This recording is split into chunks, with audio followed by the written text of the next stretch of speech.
លោកអ្នកអំពីការបង្កើត email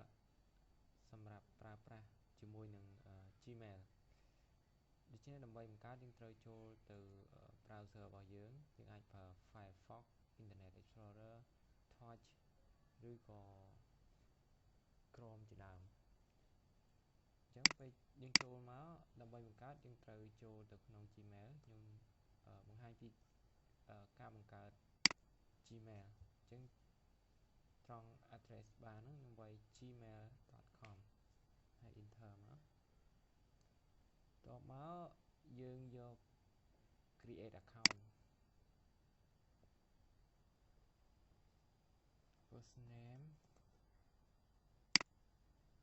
last name តបមក email របស់យើងចង់ដាក់ឈ្មោះអីទីខ្ញុំដាក់ឈ្មោះខ្ញុំត្រូវ add gmail.com តបមក password 8 តួអក្សរមានអក្សរធំអក្សរតូចដើម្បី security ហើយនឹង special character អញ្ចឹងដាក់ password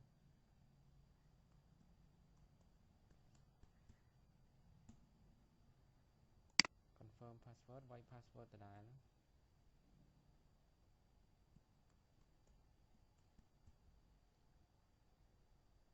តមក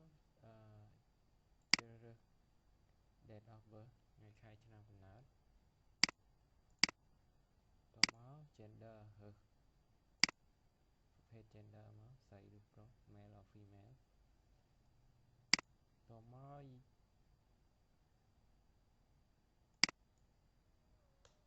enter your current email address ត្រង់នេះយើងត្រូវដាក់ email មួយសម្រាប់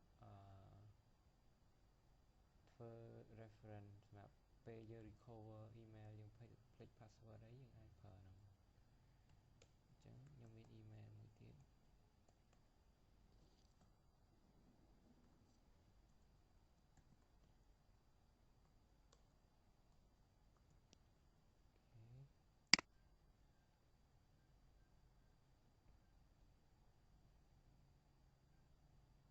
ត្រង់នេះយើងត្រូវវាយtext ដែលយើងឃើញនៅនេះអញ្ចឹងនេះមានលេខពេលខ្លះវាបង្ហាញជាអក្សរអញ្ចឹង23 9 23នេះ location កម្ពុជាបន្ទាប់មក click លើ I agree to Google Term of Service and Policy បន្ទាប់មកយើង next step email យើងបង្កើតបានហើយ your new email address is នេះគឺឈ្មោះ email ដែលយើងបង្កើតមិញតមកយើង continue to Gmail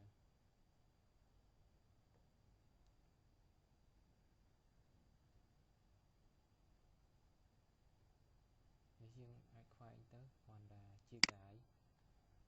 អញ្ចឹងនេះ inbox របស់យើងនៅវីដេអូក្រោយខ្ញុំនឹង